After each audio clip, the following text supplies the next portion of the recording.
con, con nuestro encuentro de Sábados para Conectar. Para los que no me conocen, ya muchos me conocen, pero me llamo Alan y arranqué con esta idea de hacer estos encuentros mientras dure la pandemia, como para tener un espacio para encontrarnos con nosotros mismos, para ver qué nos pasa, para reflexionar, para parar un poquito.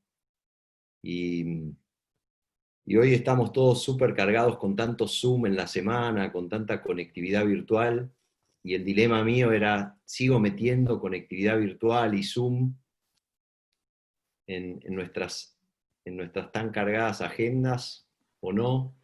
Y bueno, la decisión fue que sí, y gratamente mucha gente está participando de estos encuentros todos los sábados, y lo que voy a empezar a hacer de a poquito es eh, a ir terminando con estos encuentros, porque todo en la vida tiene un ciclo y todo tiene un momento, y así como esta pandemia arrancó, está pasando y en algún momento terminará, esto también. Con lo cual lo que les quiero decir es que en junio vamos a tener, en vez de 4 encuentros de sábados, 2, y en julio vamos a cerrar con el último encuentro. Y con eso vamos a cumplir un ciclo, como tiene la vida, ¿no? De comienzo, de momento alto y de bajada y de salida. Y hoy estoy muy contento porque nos acompaña Diego. Diego está ahora en el DF, en México. Diego Bernardini, ahora lo voy a presentar. Y nos va a hablar un poquito de la vida después de los 50, de esta segunda mitad que algunos de los que estamos acá conectados ya estamos transitando y que otros estarán por transitar en algún momento, y de cómo hacer que esa segunda mitad de la vida la podamos valorar, la podamos potenciar, podamos sentirnos bien, dignos, plenos, serviciales y vivos. Sentirnos vivos en esa segunda mitad que yo por lo menos estoy empezando ahora. Trabajo con líderes empresarios de Argentina y de la región en Executive Forums, que es una organización que los ayuda a estar bien, sabiendo que cientos de miles de personas trabajan en empresas, con emprendedores, con empresarios, y si ese bienestar del empresario decae sobre cientos de miles de personas, se va a recibir. Y me parece que está buenísimo que así ocurra. Y hace unos años empecé a trabajar también con líderes de la política, con líderes de sindicatos, con líderes de think tanks, de los gobiernos, con líderes del ejército, para también lograr que haya una comunión y un encuentro más amoroso y entendible y comprensivo que achique las grietas que a veces en nuestra querida Latinoamérica tenemos. Y esa compañía se llama Autobox. Y con esas compañías hacemos este tipo de charlas para los líderes que participan de estos grupos. Y en este tiempo de COVID me pareció interesante, y agradezco a todos estos líderes las ideas, abrir estas charlas a todos ustedes para que puedan también aprovechar y recibir de gente como Diego, que hoy nos acompaña. Voy a presentar ahora a Diego y aprovecho también para agradecer a Linin, que es una organización que empodera mujeres, que nos está acompañando en todos estos ciclos de Sábados para Conectar. Y lo presento a Diego. Tengo acá un borrador, pero Diego es doctor en medicina y profesor titular de envejecimiento en la Escuela Superior de Medicina de la Universidad Nacional de Mar del Plata. Es doctor en medicina de la Universidad de Salamanca en España. Es profesor titular de medicina en la Universidad Nacional de Mar del Plata y profesor titular de posgrado de la Fundación Barceló en Buenos Aires, Argentina.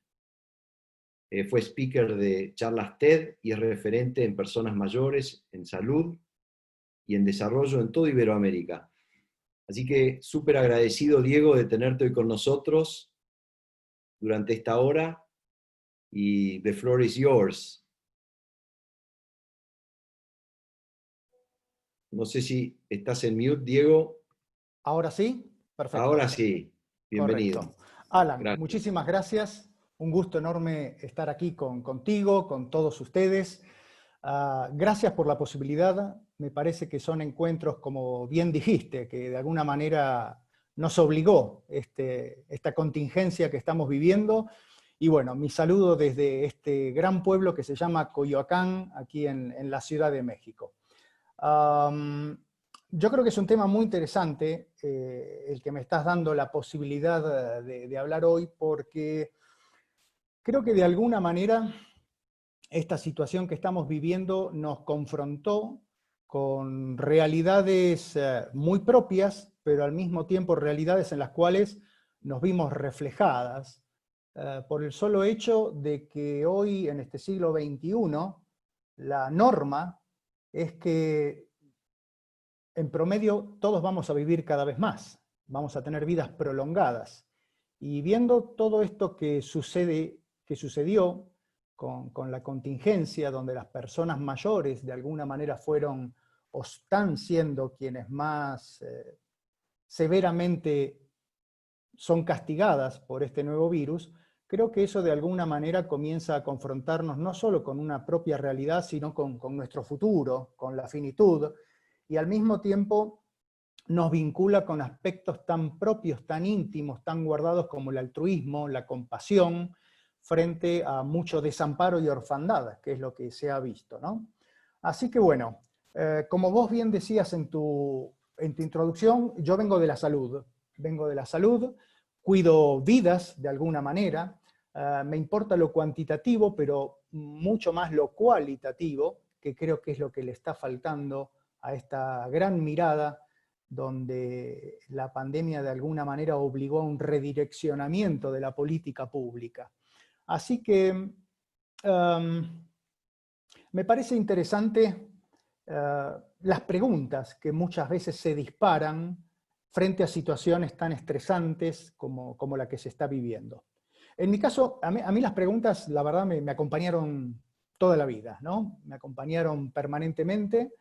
Desde chico tuve la posibilidad de conocer esas familias típicas de inmigrantes europeos, donde en la mesa de los domingos uno tiene a los abuelos, a los tíos, a las primas. Tuve la posibilidad de conocer 3 bisabuelas mías, y de alguna manera esas fueron las primeras fuentes donde uno como chico comienza a encontrar esas respuestas a las preguntas existenciales.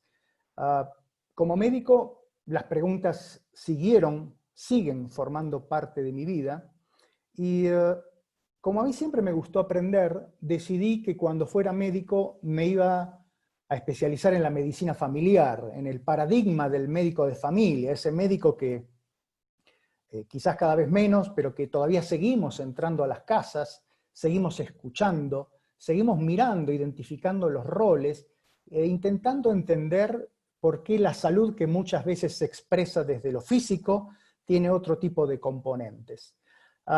Esas preguntas me llevaron a que, como médico de familia, focalizara en el grupo de las personas mayores. Yo siempre me dediqué a personas mayores porque, como les digo, siempre me gustó aprender. Y dentro de esas preguntas, en algún momento me encontré con una situación muy particular. Yo me estaba especializando en el cuidado y la atención de las personas mayores, pero al mismo tiempo no había llegado a esa edad. De hecho, me pasó de haber recibido pacientes que me decían, pero este médico tan joven, ¿qué me va a venir a enseñar o a cuidar a mí? E inclusive en las conferencias me ha pasado donde personas, yo veo que empiezan a cuchichear y a decir en ese momento, pero ¿cómo alguien tan joven? Bueno, hoy tengo 53 años, así que cuando hablo de la segunda mitad ya puedo decir que hablo con cierta propiedad, ¿no? Y dentro de esas preguntas que me empecé a hacer, empezaron a surgir cuestiones como ¿qué se siente envejecer? ¿Qué es envejecer? ¿Por qué el tiempo a veces pasa distinto para el cuerpo que para el alma? ¿Vieron a veces cuando recibimos esas invitaciones por grupo de Facebook? Hola, somos tus amigos de la escuela primaria y nos encontramos a celebrar nuestro cumpleaños número 30. Y uno va con un terror diciendo, a ver con qué me voy a encontrar. Y por sobre todas las cosas, ese terror se hace real cuando a uno lo saludan y uno no sabe quién es el que lo está saludando o no reconoce quién lo está saludando. Entonces, ¿por qué a veces el tiempo pasa diferente para el alma que para el cuerpo? ¿No? ¿Qué se siente viviendo esos tiempos, ese momento del curso de vida donde de alguna manera nos empezamos a convertir en invisibles para una sociedad, o donde nos miramos al espejo y a veces no nos reconocemos en función de lo que sentimos? Así fue como que de alguna manera comenzó un proyecto que después dio lugar a mi primer libro, que se llama De Vuelta, diálogos con personas que vivieron mucho y lo cuentan bien, que se publicó en el año 2015, y donde allí aprendí dos cosas fundamentales. La primera es que se envejece como se ha vivido. El que fue un optimista toda la vida, el que fue persona de bien toda la vida, va a ser un viejo o una vieja optimista y una persona de bien. Lo otro que me parece importante es que así como uno aprende a caminar, aprende a hablar, a leer, a andar en bicicleta, a jugar el ajedrez o un segundo idioma, yo creo y estoy convencido que a envejecer se debe aprender. Es un aprendizaje. Aquel que mira y que se viste buscando la juventud como hace 30 años atrás, yo creo que está en un problema. Hubo alguien, George Orwell, dijo que a los 50 años todos tenemos la cara, el rostro que nos merecemos. Yo creo que hay mucho de verdad en eso. Y también aprendí algo que es muy importante, y que es el valor de la libertad. Que quizás cuando uno es más joven no termina de darle el valor que realmente simboliza esa palabra libertad. Y que fíjense que hoy lo estamos viendo con las personas mayores cuando la política pública preventiva, que de alguna manera busca cuidar, sin darse cuenta vulnera derechos de autodeterminación y les dice: ustedes, señores mayores, con el dedito así, tienen que quedarse dentro de la casa. Y las personas mayores no quieren que decidan por uno mismo, no quieren que se vulnere esa dignidad, ese derecho y esa autodeterminación, que son derechos que tenemos todos, que quisiéramos tener hasta el último día de nuestras vidas, y donde la edad hoy, en el siglo XXI, pasa a ser un indicador más, porque hoy la edad no es confiable de una actitud, de un pensamiento, de una forma de vida. Yo creo que así como estamos viviendo un nuevo siglo, tenemos que empezar a cambiar un poco lo que pensamos, lo que imaginamos, lo que consideramos como persona mayor.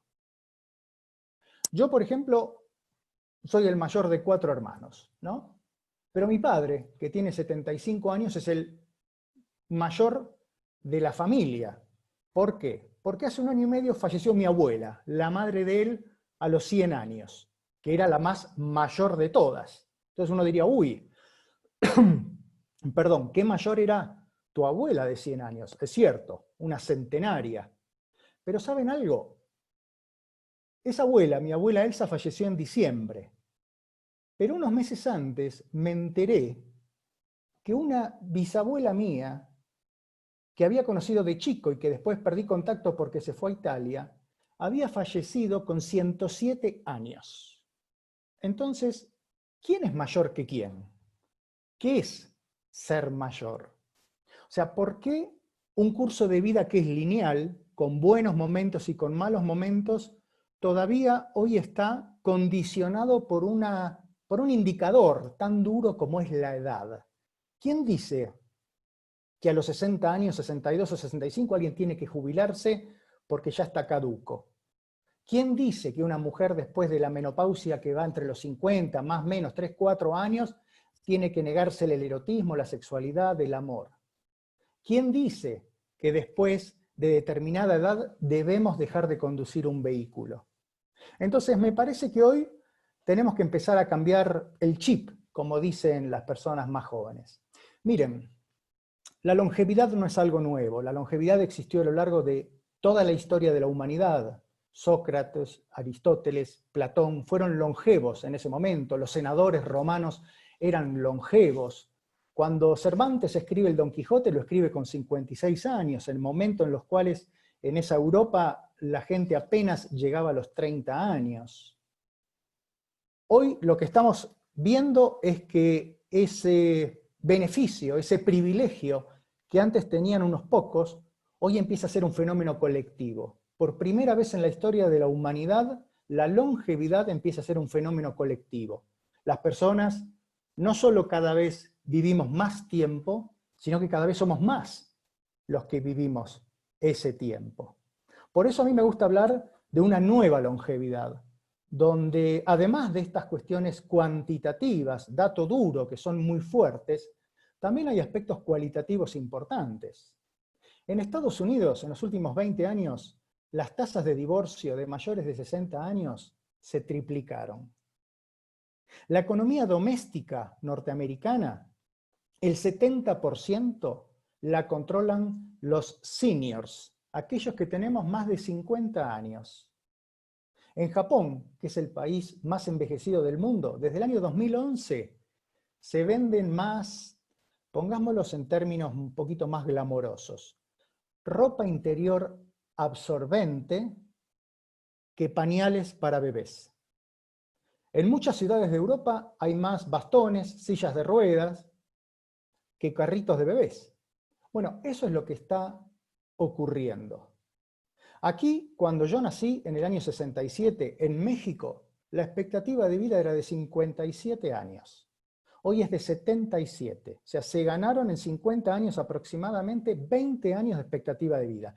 Ojo, esto no es solo en México, esto está pasando prácticamente en todo el mundo. Bueno, son fenómenos muy fuertes desde el punto de vista demográfico. En Facebook, el grupo etario que más está creciendo es el de las personas mayores de 55 años, por ejemplo. Entonces, tenemos que empezar a cambiar un poco la forma, la óptica en la cual estamos viviendo, donde no solo hay una cosa cuantitativa, como mencioné, sino lo cualitativo empieza a ser cada vez más fuerte. Y por supuesto con nuevos desafíos, desafíos como el deterioro cognitivo. Muchas veces me preguntan, doctor, ¿pero antes no existía el deterioro cognitivo, el Alzheimer? Sí, claro, existía. Lo que pasa es que apenas se veía porque nos moríamos antes. Hoy, al vivir la gente más tiempo, claramente empieza a aparecer mucho más frecuente un desafío que en el caso médico no solo nos involucra con el paciente, sino también con la familia. Y lo interesante de todo esto es que la sociedad, la política pública suelen ser los aspectos que más lentamente responden a esta transformación social. Miren, ustedes seguramente deben haber leído que las megatendencias, aquellos drivers que van a condicionar las próximas décadas de este siglo XXI son la innovación tecnológica, la modificación del mercado laboral, el cambio climático, la migración o la movilidad, y también están las personas mayores.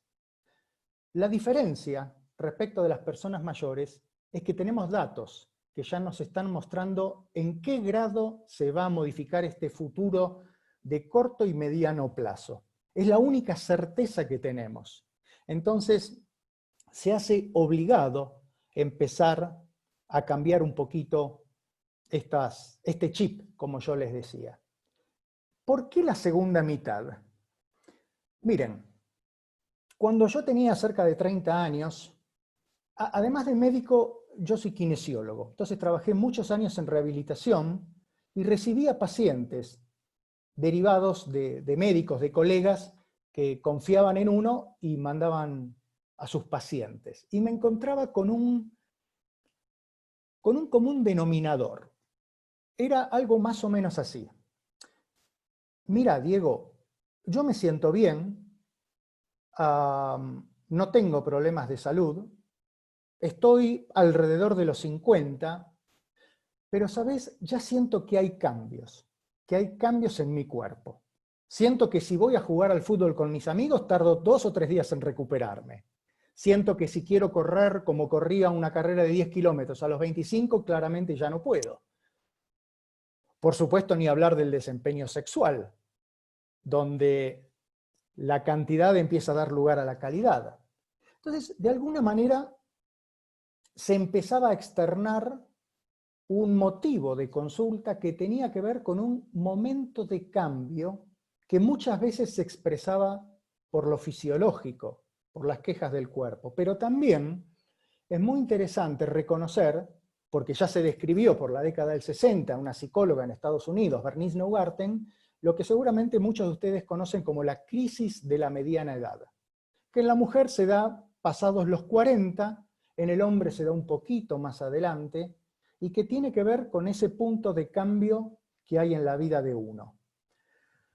Lo interesante que hoy estamos viendo en base a las investigaciones es que apenas menos del 20% de las personas de hoy, de este siglo XXI, viven este momento de cambio, lo que conocemos como crisis de la mediana edad, lo viven como una crisis, entendiendo que una crisis es algo que irrumpe de golpe en nuestras vidas, que nos altera todas las dimensiones vitales, que nos produce zozobra, incertidumbre, ¿no? Que nos quita un poco el suelo que hay bajo los pies. O sea, muy poca gente lo vive como una crisis.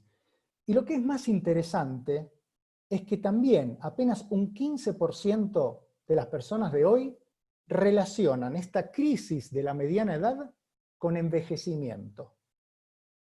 La segunda mitad es un momento que es simbólico. Quizás, Alan, que justo mencionaste al inicio que estás cumpliendo, que acabas de cumplir tus 50 años, todos cuando llegamos a los 50 nos cayó la cifra simbólica, ¿no? El medio siglo de vida. Generalmente es un momento donde nos suele agarrar con una primera mitad muy fuerte de experiencia, de sabiduría, si la hemos sabido capitalizar.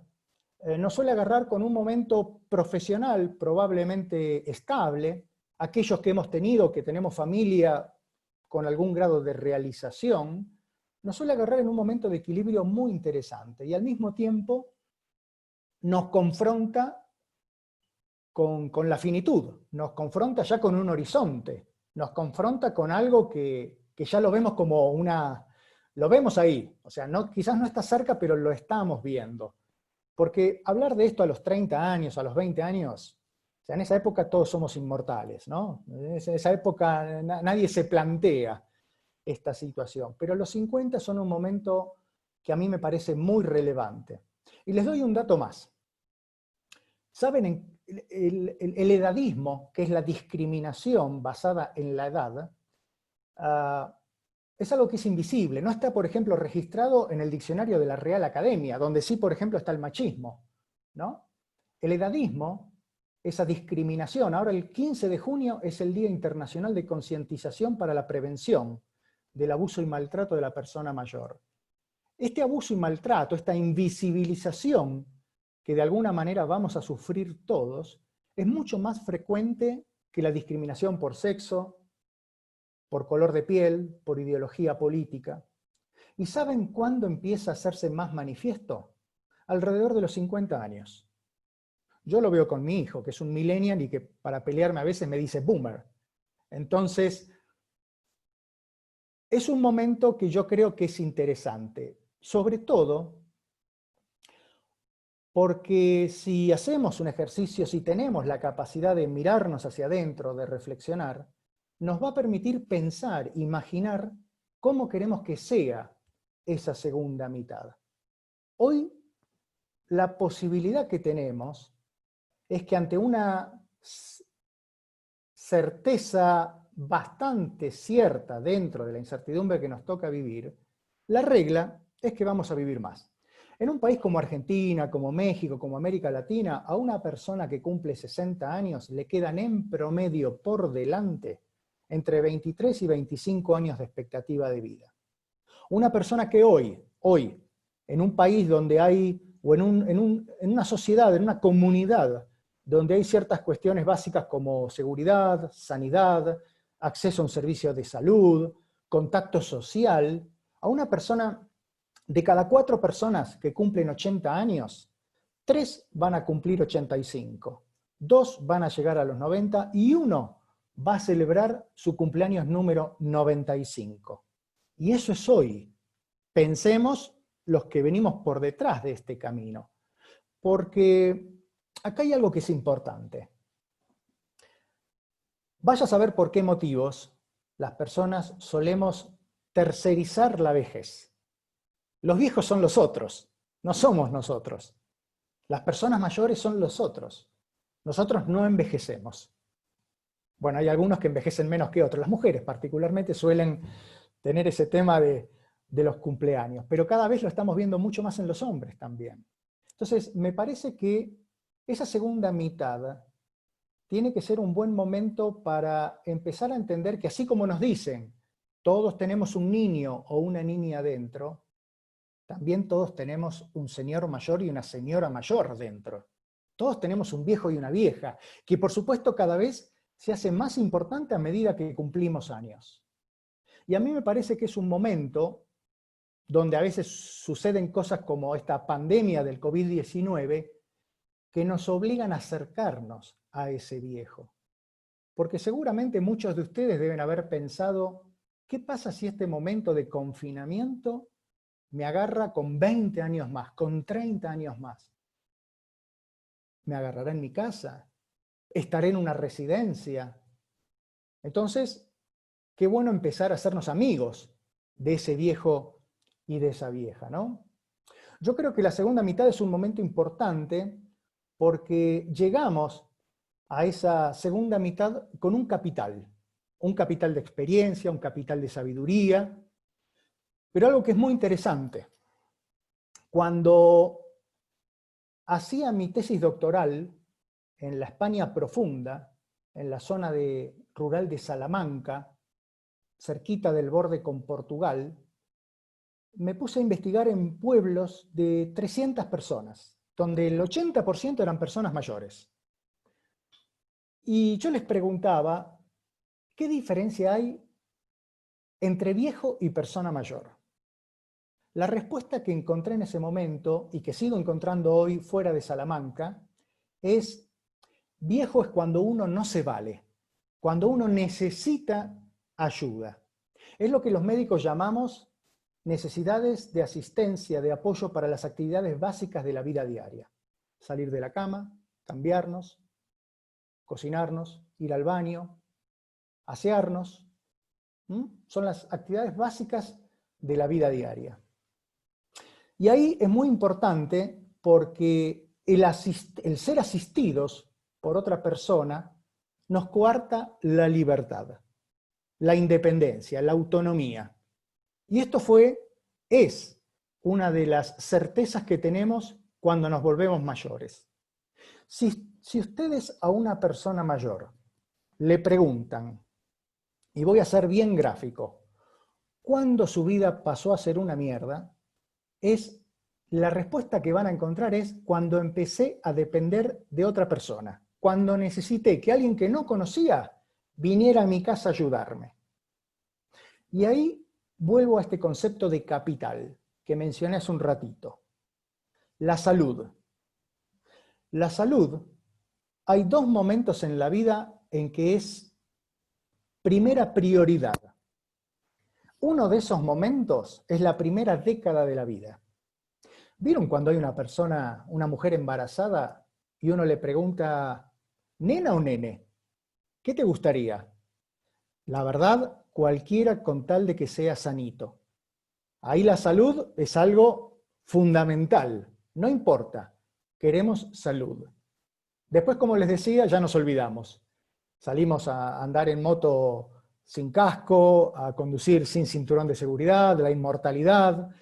Pero a medida que vamos cumpliendo años, la salud empieza a ser importante por esto que yo les comentaba. Porque nos da libertad, nos da independencia. Si todos nos preguntamos, ¿dónde nos gustaría pasar los últimos días de nuestra vida? Yo creo que todos coincidimos, en nuestra casa, en nuestras sábanas, y por supuesto que sigue durmiendo sin dolor y rápido, ¿no? Sin embargo, no sabemos qué puede suceder, pero sí sabemos que podemos pensar en esto. Porque la salud es un capital como una inversión bancaria. Se puede deprimir, se puede desvalorizar. Si vamos, por ejemplo, no sé, a un fondo de inversión de alto riesgo, sabemos que podemos perder dinero, pero también podemos invertir en salud. Porque hoy la longevidad está condicionada en un 60-70% por la forma en la que vivimos. Estamos sufriendo, enfermando y muriéndonos de problemas de salud relacionados a nuestros estilos de vida, a cómo comemos, a lo poco que nos movemos, al poco contacto social que tenemos. Ustedes me dirán, bueno, Diego, vos la tenés asegurada, tenés una abuela, tuviste una abuela de 100 años, tuve otra bisabuela de 94, la de 107, un abuelo. Sí, pero la genética apenas hoy explica el 26-27% de la longevidad. El otro porcentaje es algo que en comunidades como la que tenemos nosotros está relativamente solucionado, que es el acceso a un sistema de salud. Pero fundamentalmente hoy nos estamos enfermando sobre cómo vivimos. Entonces lo interesante es que cuando empezamos a notar estos cambios en nuestro cuerpo, estos cambios alrededor de la segunda mitad, podemos empezar a invertir en salud, porque hay algo que también es muy interesante. Nunca es tarde. Nunca es tarde para invertir en dejar de fumar después de los 50, nunca es tarde para empezar a moverse, nunca es tarde para cambiar la dieta, nunca es tarde para buscar a un médico de familia que no solo me cuide desde la salud, pero también me cuide como persona que soy. Entonces, nosotros ahí podemos empezar a invertir en este capital de salud. Y esta inversión es una inversión que podemos hacer hasta el último día. Y es una inversión que no solo va con la forma en la que nos movemos, con si fumamos o no fumamos, con cómo nos alimentamos, sino con algo muy importante que empieza a ser el sentido de nuestra vida. Y a lo cual muchas veces nos damos de frente en un momento llamado jubilación, donde nos dicen, muchas gracias por sus servicios, que disfrute. A ver, sé que hay líderes, sé que hay personas del sector corporativo. ¿Por qué no nos preguntamos qué ocurre con esos CEO, con esos gerentes, con esos directores, con esos directivos, a los cuales retiran muchas veces de un día para el otro, les dan su bono, su cajita feliz, y sin embargo vemos que se siguen infartando, se siguen deprimiendo, se siguen muriendo? Hay un estudio muy interesante del Banco Mundial que muestra que la expectativa de vida de sus funcionarios una vez retirados es extremadamente corta. Esto lo hemos visto, en mi caso pude ser consultor del Banco Mundial, trabajé 3 años con la Organización Mundial de la Salud y lo mismo ocurre en el sistema de Naciones Unidas. Personas que están en una burbuja de confort y sin embargo, a pesar de tener muchos aspectos solucionados, siguen teniendo grandes problemas de salud. Es lo que en el sector corporativo se llama el outplacement, ¿no? El cambio de lugar. Y un cambio de lugar que no siempre tiene que ser vinculado a aspectos laborales, sino que, y por eso lo traigo, es importante que lo manejemos dentro de un gran proyecto que es la vida. Entonces, me parece que un punto sobre el cual podemos comenzar a invertir en esta segunda mitad es nuestro proyecto de vida. Es el sentido que le vamos a dar a nuestra vida, lo cual también sabemos que es muy interesante porque cada vez cobra más valor. Acá justamente miren, tengo aquí un paper que habla sobre las implicancias para el sentido de vida del dar. El dar mucho más que el recibir, que muchas veces escuchamos, y que les puedo asegurar que a medida que somos más mayores, cobra más relevancia. Los japoneses tienen una figura que es muy interesante. Para los que estudiamos longevidad, Japón siempre es un punto de referencia. Es el país donde más tiempo se vive, es el país que tiene mayor grado de envejecimiento demográfico. Hoy 1 de cada 4 personas en Japón tiene más de 60 años. Hoy Japón tiene toda una política de la mano del primer ministro Shinzo Abe relacionada, e inclusive existe un fenómeno llamado la japonización de la economía, que tiene que ver con leyes migratorias tan fuertes que no tienen quien cuide a las personas mayores, con una pérdida de población que desde hace 3 años ronda un promedio de 300.000 habitantes. Japón ya está en un balance negativo demográfico, Japón al mismo tiempo tiene la tasa de empleo femenino más alta del G7, tiene exenciones impositivas, tiene programas de estímulo para las empresas que recontratan o que premian el seniority. Entonces, para nosotros Japón, los que estudiamos longevidad, es fundamental. Pero además Japón tiene la isla de Okinawa, que es una de las 5 zonas azules, las Blue Zones, si alguno de ustedes las escuchó, que son los lugares donde se suele decir que la gente se olvida de morir. Para que ustedes se den una idea, la tasa de centenarios, de personas que llegan a los 100 años por 1000 habitantes, suele ser un promedio de 9, 10 personas. En esos lugares están arriba de 25 personas. Costa Rica, la isla de Cerdeña, la isla de Icaria en el Mediterráneo griego, la comunidad de los adventistas en Loma Linda, en California, y la isla de Okinawa, a 3 horas de vuelo de Japón. Y allí tienen un concepto que es el Ikigai, que es algo así como la razón por la cual despierto cada día.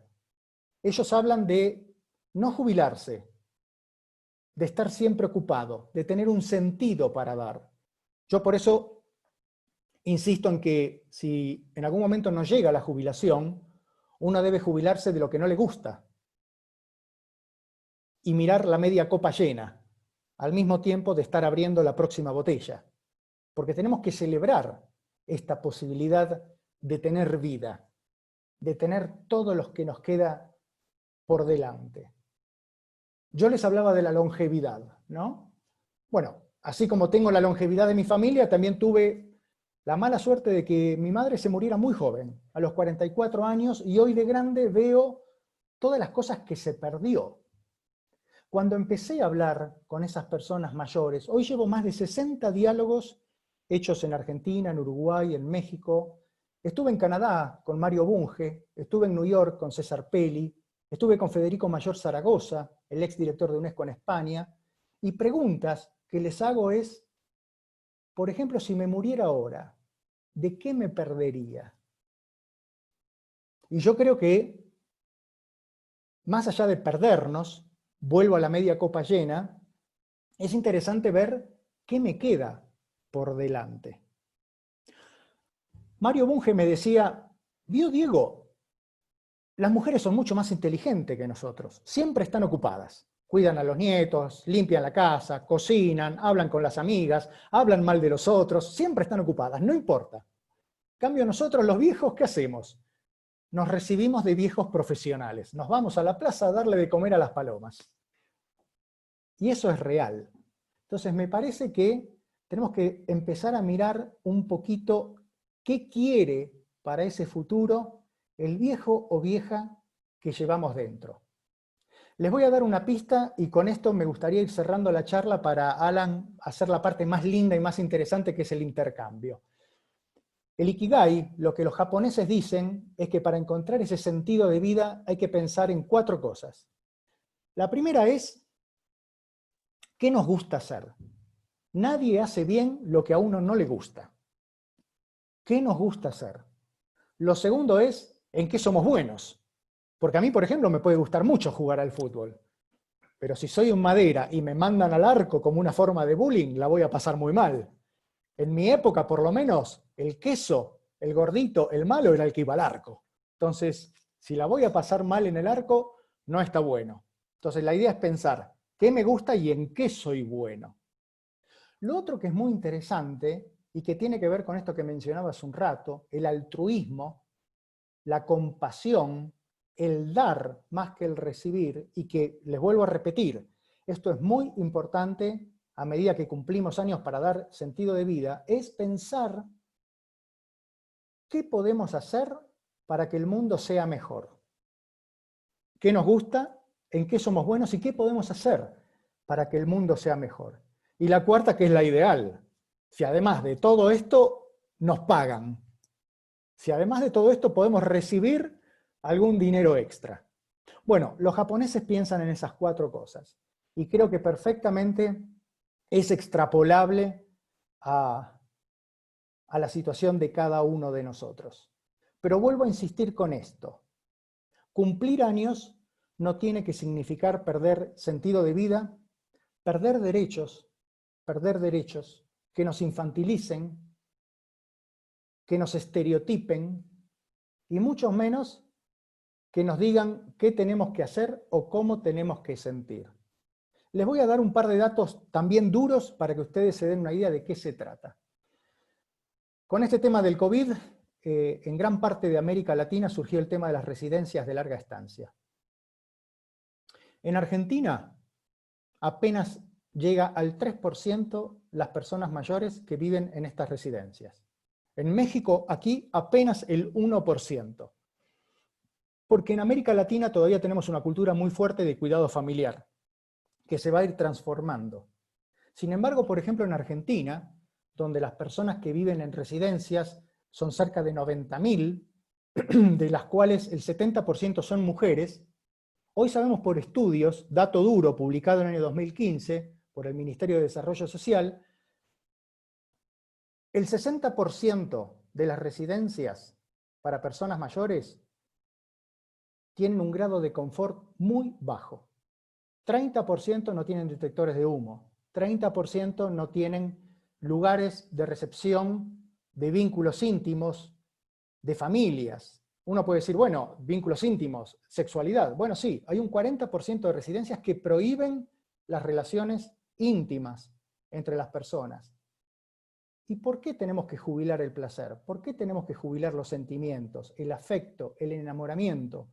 Cuando a partir de la segunda mitad, los vínculos afectivos, la sexualidad, es mucho más comunicación y menos presión.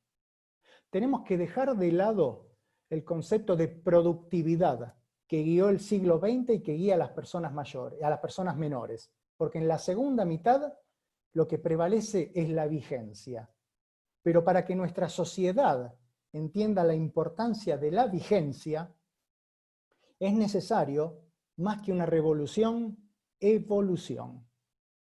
Pequeñas pero grandes diferencias. Yo con esto quisiera terminar, Alan. Creo que hicimos un paneo, un viaje bastante amplio por esta segunda mitad, donde nunca es tarde y donde lo mejor viene. Como se dieron cuenta, yo soy un optimista nato. O sea, esto creo que ya quedó claro, pero yo soy así, soy un optimista nato y espero poder seguir siéndolo durante mucho tiempo y hasta el último día. Así que bueno, escucho comentarios, charlas, preguntas. Bueno, buenísimo. La verdad que qué lindo escucharte. Cuánta nobleza detrás de tus palabras.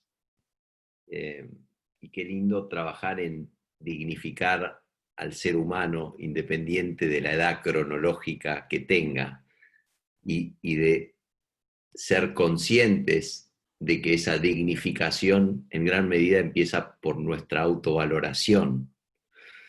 Vamos a abrir ahora a preguntas, así que pueden ir escribiéndolas en el chat. Mientras van escribiendo las preguntas, te cuento algunas cosas que me gustaron. Esto de que para envejecer se debe aprender y que la vida yo creo que es una posibilidad infinita de aprendizaje. Y aprender a envejecer me parece que es genial, lo voy a empezar a meter en mis programas. Creo que vas a tener un montón de alumnos en esa cátedra. Después, el tema de la relación entre la salud y la libertad. Qué importante, ¿no? Y que nunca es tarde, dijiste. También me pareció impecable. Cuando hablaste del mundo corporativo y la jubilación, yo me acordaba de algunas personas que cuando se jubilan se empiezan a morir.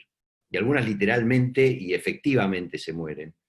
Y está esta frase que dice, tu vida es tan larga como el tamaño de tus proyectos, ¿no?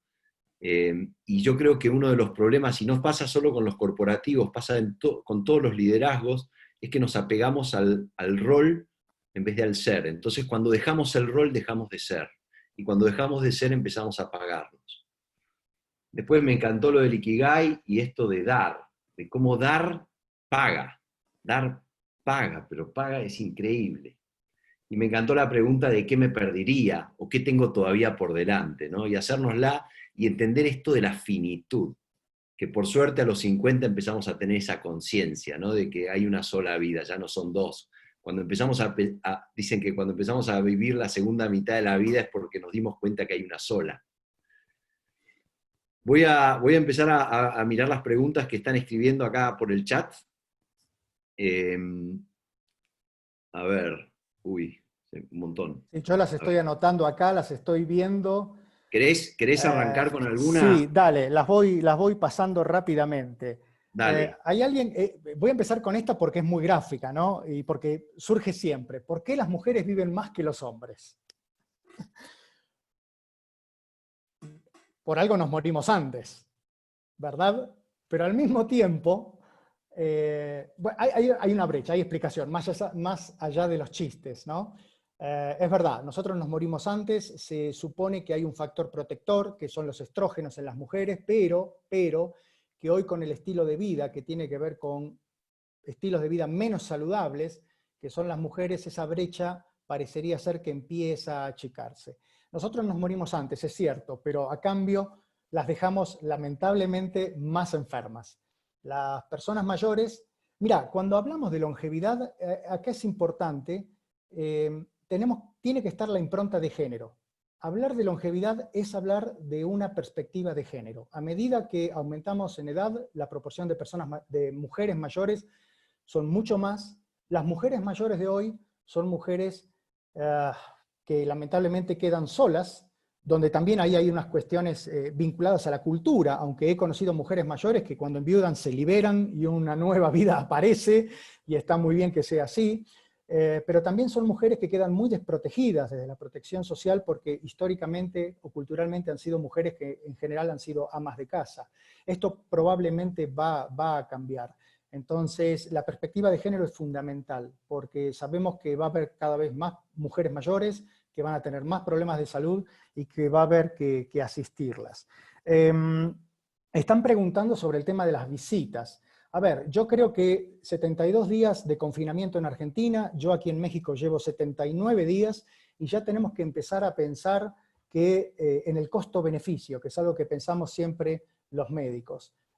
Sabemos que la restricción de la libertad, el confinamiento, aumenta el conflicto, y esto no solo tiene que ver con violencia machista doméstica que está creciendo de una manera significativa, sino con el abuso y maltrato nuevamente a las personas mayores. Entonces tenemos que empezar a ver qué estrategias implementamos para que estas personas puedan salir de su casa a tomar aire, a dar una vuelta. Las personas mayores saben cuidarse, no son estúpidos, no son infantiles, y saben también precisamente lo que significa el riesgo de vivir. Yo ya escuché a varios de ellos que me dijeron: Diego, si a mí me pasa algo, nada de una unidad de terapia intensiva, nada de un respirador, a mí que me dejen morir en casa con cuidados paliativos, idealmente. Entonces, esto me parece que es fundamental. En la medida que nos mantengamos ocupados, a quien me pregunta sobre el deterioro cognitivo, el cerebro es un músculo como el corazón, que es un músculo sano y necesita amor, como dice la canción de Calamaro, pero el cerebro también es un músculo. Cuando nosotros le demos estímulo, él se va a mantener sano, se va a mantener activo. Entonces, a ver, por supuesto hay cuestiones que se nos escapan porque el deterioro cognitivo realmente todavía no solo es un gran desafío, sino que sabemos muy poco de eso, realmente sabemos muy poco de eso. Pero hoy sabemos que podemos prevenirlo, y el prevenirlo significa mucha actividad física, significa estímulo cognitivo, significa no fumar, esto también lo sabemos.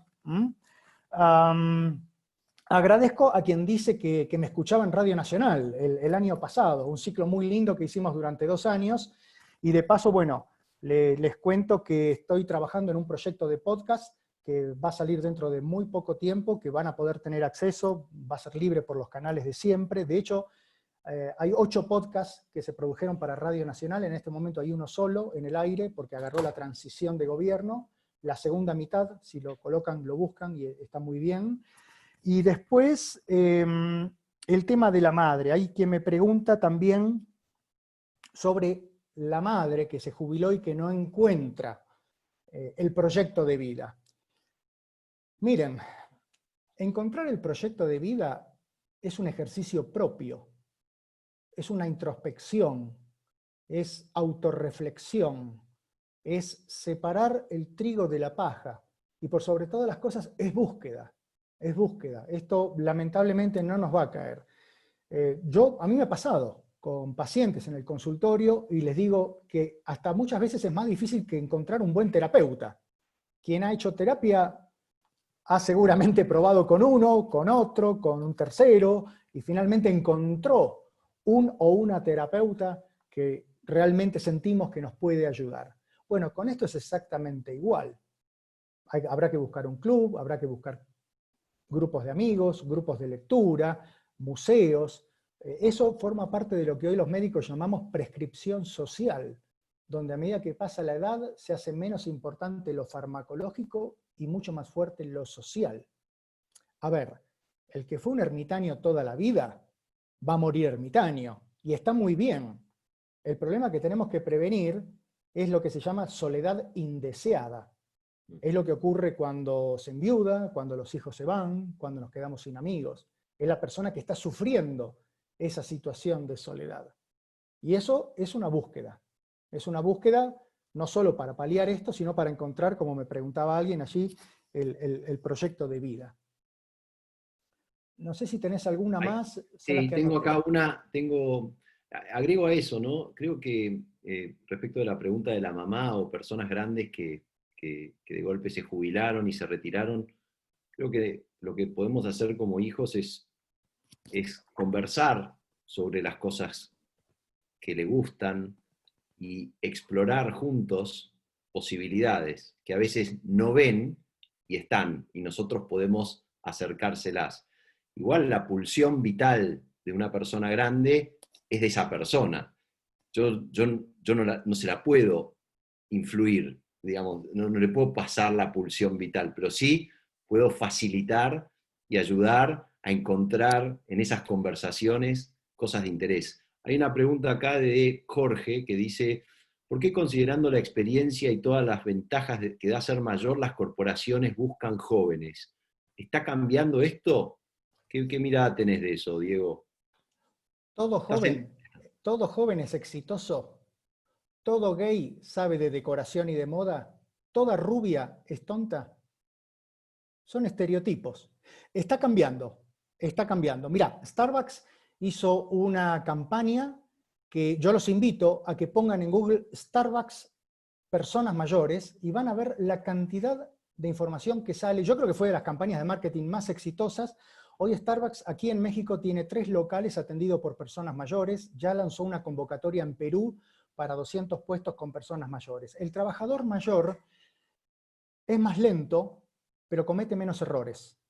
Mentoriza mucho mejor que las personas más jóvenes, transmite cultura institucional y tiene mucha más fidelidad, no solo con la corporación, sino con el cliente.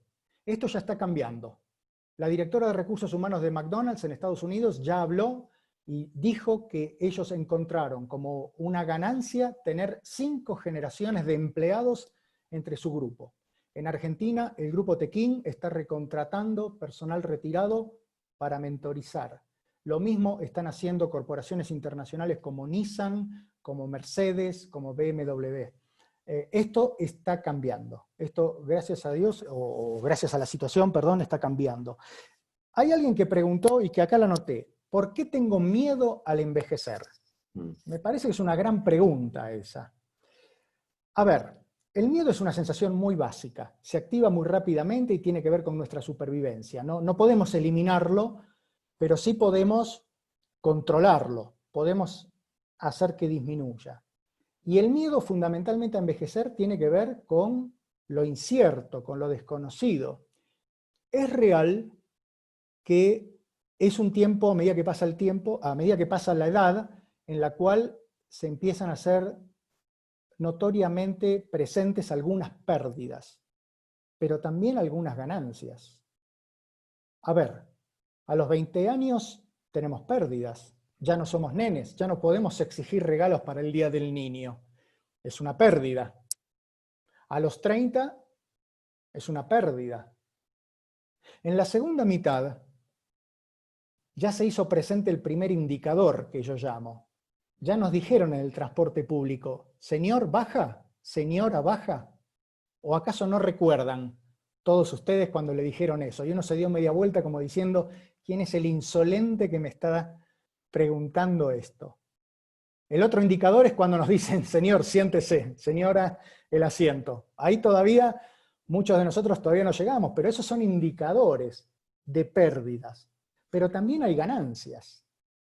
Por ejemplo, en la erótica, en la sexualidad, es mucho más frecuente y placentero buscar parejas sexuales del mismo sexo en la segunda mitad que de jóvenes. Por ejemplo. Y eso tiene que ver con la calidad de vida, con el bienestar. Entonces, así como hay pérdidas, también hay mucha ganancia. Lo importante es que veamos las ganancias. Dos cositas más rápidas. El cohousing. El cohousing es ideal. Está comprobado que nada mejor que otra persona mayor para cuidarnos, pero el cohousing hoy nos está planteando nuevos desafíos. ¿Qué pasa cuando alguien fallece? ¿Qué pasa con esa propiedad? Si, por ejemplo, decidimos construir, como yo sé que ha pasado, tengo un grupo de gente amiga en Bilbao, en España, que están construyendo un edificio de 4 apartamentos. Bueno, ¿qué pasa cuando una de esas personas fallece? ¿Qué hacemos con ese título de propiedad? ¿Quién puede venir? ¿Alguien desconocido? ¿Familias más jóvenes? O sea, empieza a haber otros desafíos de la ética, porque esto también es todo muy nuevo, de la ética y del derecho, ¿no? Porque esto es muy nuevo y estamos aprendiendo. Y hay alguien que pregunta del aislamiento social. Y esto fue como una ensalada que pasó con la pandemia. En realidad tenemos que hablar de distanciamiento físico, pero el distanciamiento físico no tiene por qué ser aislamiento social. O sea, tenemos que mantener distancias, pero tenemos que empezar a hablar con la mirada, a escuchar con el rostro, con la cara, a abrazar con la mirada y con las palabras. En chino, crisis se escribe con los mismos símbolos que oportunidad. Ya les dije, soy un optimista. Tenemos que ver esto como una oportunidad. Tenemos que aprender a desarrollar nuevas habilidades. De la medicina le hemos prestado a la sociedad los barbijos, por ejemplo. Pero también podemos prestarle algo que es muy interesante, que tenemos muy fuertemente desarrollado los médicos de familia. ¿Ustedes escucharon hablar del emocionoscopio? Es un instrumento que nos permite ver las emociones del otro, de la persona. Bueno, así como los médicos hemos prestado los barbijos, yo les presto el emocionoscopio para que lo empiecen a trabajar, lo empiecen a desarrollar y empiecen a detectar esas emociones de esos familiares que no podemos visitar, que no podemos abrazar, que no podemos tocar, y que quizás ni siquiera son familiares, son el vecino, la vecina que tenemos al lado, enfrente de nuestra casa, que están solos, que son personas mayores y que fueron víctimas de una cultura de comunicación irresponsable donde supuestamente a los únicos que mataba era a los viejos y a las viejas. Bueno, Diego, Diego y todos y todas, yo me voy de esta charla pleno, eh, lleno de aprendizaje, lleno de miradas. Estoy realmente muy feliz de tenerlos a todos acá, de que estemos todos juntos, no es tenerlos porque nadie es mío, ni yo soy de ustedes, y Diego, estoy eternamente agradecido de tu generosidad, de tu disponibilidad, de tu alistamiento, como me enseñan los generales del ejército, de estar listo, ¿no? Y qué bueno que pudimos hablar del miedo, y creo que el miedo se evapora conversando, y para eso hay que tener coraje, y para tener coraje, dicen que el coraje emerge cuando el dolor supera al miedo, pero hay una frase que me gusta más que dicen que el coraje emerge cuando tenemos redes de contención. Y estos espacios que ahora son, fíjense que esto lo hicimos en 2 meses, somos más de 100 personas todos los sábados acá, se pueden hacer, esta es la prueba, se pueden hacer y está la gente, están las ganas, están las posibilidades. Así que los invito a que sigan creando este tipo de espacios con gente conocida, con gente querida. Diego, muchísimas gracias a todos. Gracias por haber estado hoy acá. Podemos, si quieren, abrir los micrófonos, y para cerrar, Diego, no sé si querés decir alguna palabra más de cierre. Mira, yo estoy viendo acá los mensajes. Primero quiero agradecerte este espacio. Yo siempre le digo a mis estudiantes en las facultades que uno enseña porque aprende, y también me voy habiendo aprendido mucho en base a los comentarios, a las preguntas, son muy elogiosos, agradezco. Lamentablemente no tenemos una segunda parte, pero están preguntando. A mí me pueden encontrar en las redes. Instagram, Facebook, ponen Dr. Diego Bernardini, me encuentran, está mi mail. Y después contarles que, bueno, que ojalá, inclusive, Alan, creo que esto es algo que podemos trabajar juntos, la posibilidad, hasta antes de la pandemia, habíamos comenzado con una dinámica de grupos de diálogo y reflexión de la segunda mitad en Buenos Aires y también aquí en México. Eso es algo que espero poder retomar. Yo, si bien vivo en México, prácticamente viajo todos los meses a Buenos Aires, o viajaba hasta antes de todo esto. Y bueno, también estamos pensando, y esto, Alan, también te lo dejo en la agenda, la posibilidad de hacer pequeños cursos sobre temas específicos de la segunda mitad, porque es algo de lo que no se habla. Y en este diálogo que vos mencionabas, estamos acostumbrados al emisor, pero no estamos acostumbrados a escuchar al receptor. Y con las personas, a medida que cumplimos años, que nos hacemos mayores, es muy importante empezar a escuchar esos silencios, a escuchar esos temores, esa incertidumbre y esas inquietudes, y sobre todo a escucharnos entre nosotros, los que estamos en la segunda mitad, para darnos cuenta, que espero que sea uno de los valores que aquí se lleven, que es que estamos todos más o menos en la misma, porque muchas cosas seguramente nos suenan familiares a todos. Así que mi agradecimiento muy fuerte, y ojalá esto sea el inicio de diálogo, de encuentro y de intercambio. Bueno, entonces, para ir cerrando, vamos a hacer dos cosas. Pueden, si quieren, abrir el micrófono para saludar los que se tienen que ir, y la veo ahí a María Elizalde, que agarró su guitarra y que siempre improvisa alguna canción de cierre, que también es un regalo que nos hace y que agradezco mucho. Así que los que quieren escucharla después a María o durante, pueden hacerlo. Para escucharla a María tenemos que tener los micrófonos apagados. Así que si quieren, abran los micrófonos. Gracias, Diego. Cerramos y la dejamos a María. Gracias. Muchas gracias. Muy bueno, Diego. Gracias. Gracias. Gracias. Gracias por los aplausos, gracias. No, gracias. Bueno, como decía Alan, para que se escuche, tienen que volver a silenciar los micrófonos. Voy a compartir una canción de Jorge Drexler. Espero que les guste.